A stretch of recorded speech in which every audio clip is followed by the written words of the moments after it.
श्री श्रीपाद प्रभू व शंकर भट्ट शनिपीडा निवारण.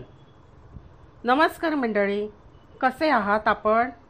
आपण मजेत असाल, स्वस्थ असाल व मस्त असाल अशी अपेक्षा करून मी आपले माझ्या यूट्यूब चॅनेलवर सहर्ष स्वागत करीत आहे.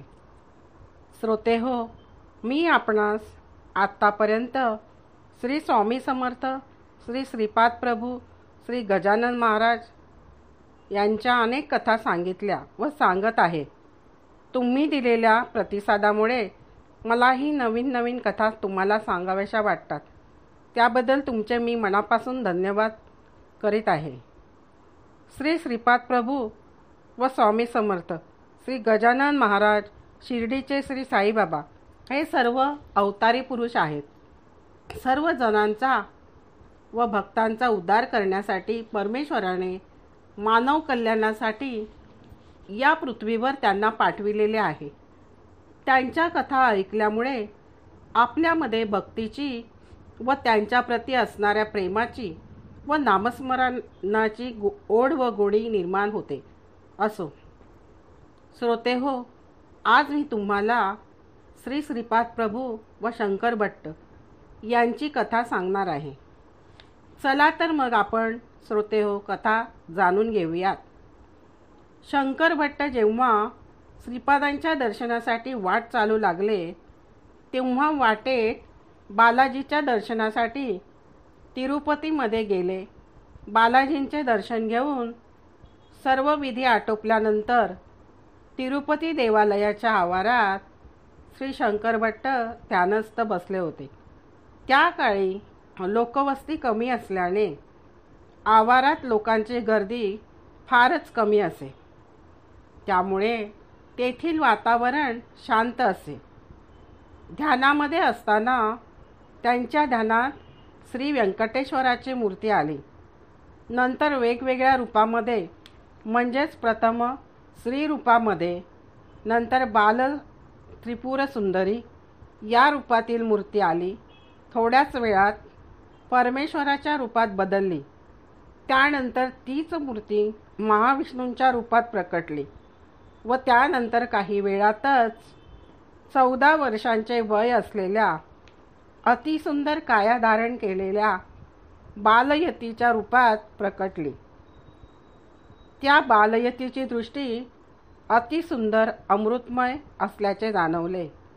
त्यांच्या नेत्रद्वयातून हजारो मातांच्या वात्सल्यानुरागाचा जणू काही वर्षाव होत होता.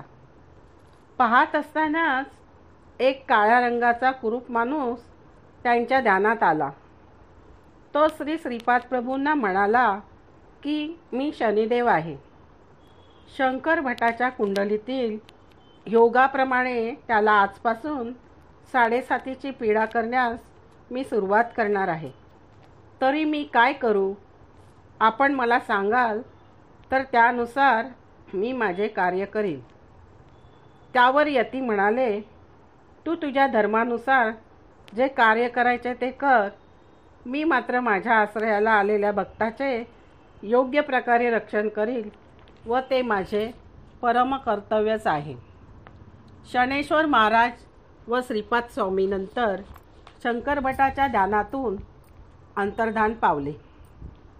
शंकर भटाने आपले ध्यान विसर्जन करून आपल्या पुढील प्रवासास आरंभ केला.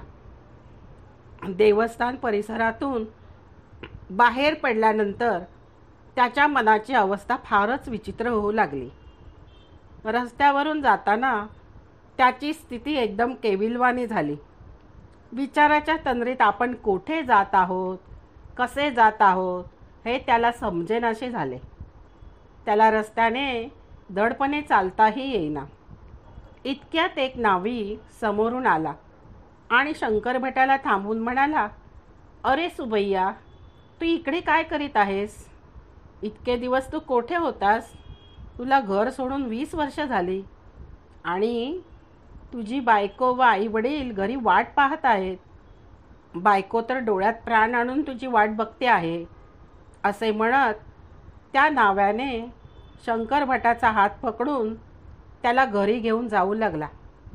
तेव्हा शंकर भटाने त्याचा हात झटकत म्हणाला, अरे तू हे काय करत आहेस? तू समजतोस तसा मी घर सोडून पळून आलेला सुबैया नाही. मी एक कन्नड ब्राह्मण आहे. माझे नाव शंकर भट्ट आहे. अजून माझे लग्न झालेले नाही. मी ब्रह्मचारी आहे आणि श्री दत्तप्रभू श्रीपाद स्वामींच्या रूपात अवतरले असून मी त्यांच्या दर्शनासाठी निघालो आहे. त्या दोघांची बराच वेळ हुज्जत चालू असताना आसपास बरेच लोक जमा झाले. त्यातील काही माणसे न्हाव्याच्या ओळखीची होती. त्यांनी उलट शंकर भटालाच समजावले व म्हणाले, तू सुबैयाच्या मातापित्यांसाठी तरी घरी जा. शंकर भटाला हो नाही करता सुबैयाच्या घरी आणले गेले. घरी आल्यावर शंकर भटाने सुबैयाच्या आईवडिलांना समजावून सांगण्याचा प्रयत्न केला, परंतु त्याच्यावर वाढत चाललेल्या शनिपिढेच्या प्रभावामुळे त्याचे ऐकून घेणारे तेथे कोणीच नव्हते. शंकर भटाची निंदा करून त्याच्या विरुद्ध बोलत होते. काहींनी असेही सांगितले की याने दाढी वाढवल्यामुळे हा ओळखू येत नाही, तेव्हा याचे मुंडन करावे आणि याचे जानवे काढून टाकावे, म्हणजे याच्या अंगातील ब्राह्मणाचे भूत उतरून हा स्वतः सुबैया असल्याचे कबूल करेल. त्यावर एक माणूस गावातून मांत्रिकाला घेऊन आला. त्या मांत्रिकाचा विचित्र पोशाख व आपल्या केसांची विचित्र रचना पाहून शंकर भट्ट फारच घाबरला. त्याच्या अंगाला कापरे भरले. हे सर्व पाहून तेथे जमलेले लोक म्हणाले, बघा सुबैयाच्या अंगातील भूत कसे घाबरू लागले आहे ते.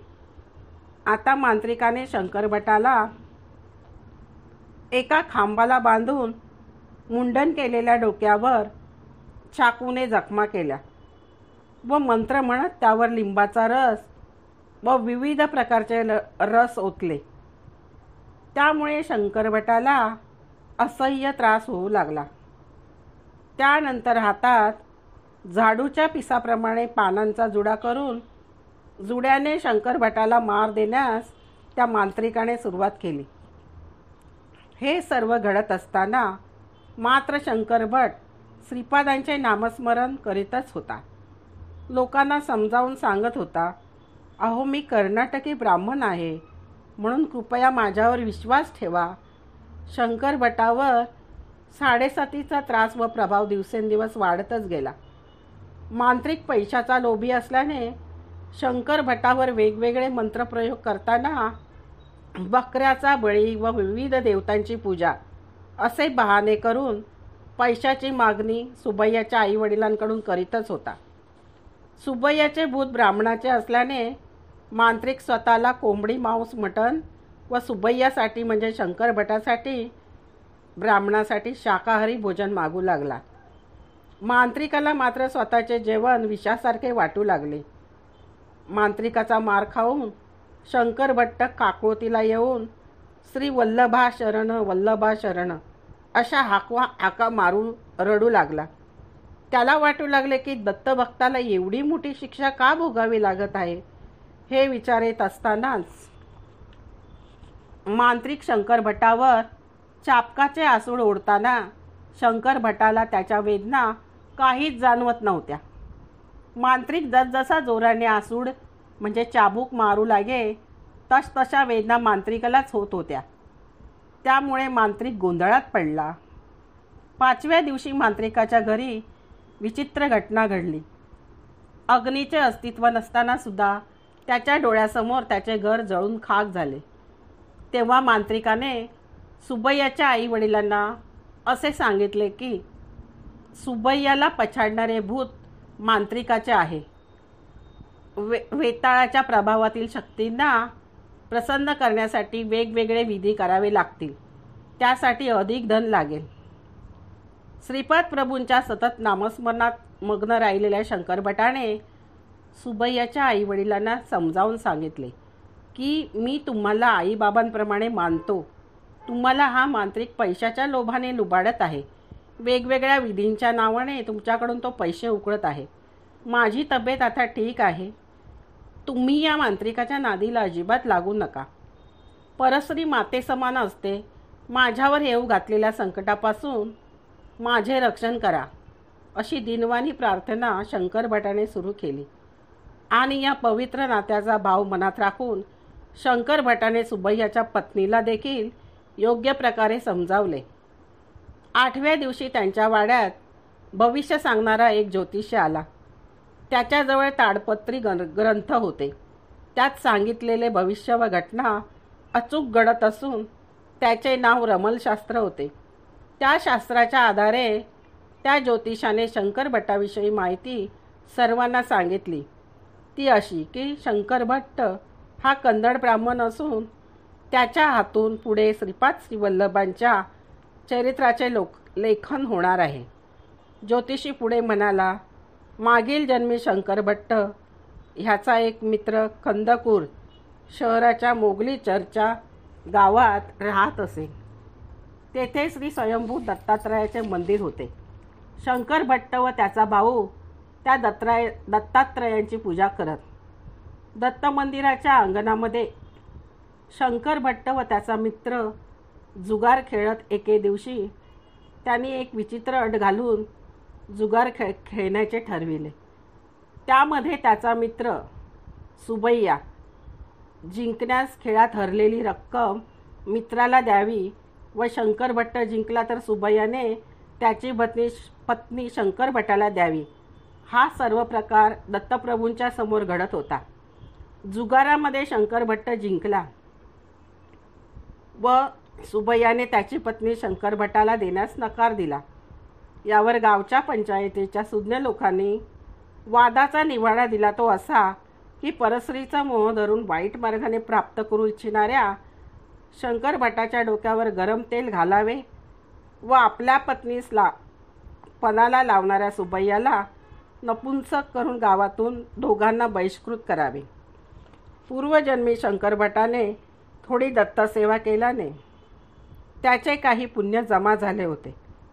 त्यामुळे या जन्मी देवभक्ती असलेला जन्म मिळाला. त्याचा मित्र सुबैया तिरुपती या क्षेत्रात जन्माला आला. ज्योतिषाच्या भविष्याप्रमाणे सुबैया दुसऱ्या दिवशी घरी परत आला व शंकर भटावर असलेल्या 7.5चा प्रभाव श्रीपादांच्या अनुग्रहाने 7.5 दिवसातच नाहीसा झाला. श्रोते हो, माझी कथा आपणास कशी वाटली?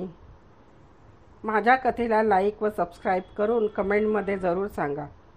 तात्पर्य: श्रीपाद स्वामींच्या नामस्मरणाने व भक्तीने शंकर भटावरील शनी 7.5ची कशी 7.5 दिवसातच त्यांनी दूर केली, हे प्रत्यक्ष उदाहरण आहे. श्री श्रीपाद वल्लभ प्रभू त्यांच्या नामस्मरण व भक्तीने श्रोते हो, आपले सर्वांचे सुद्धा दुःख, संकटे व प्रारब्ध दूर हो, ही परमेश्वरचरणी सर्वांसाठी प्रार्थना करून माझी कथा संपविते. जय सद्गुरू, जय श्रीपाद प्रभूचा जय जयकार असो.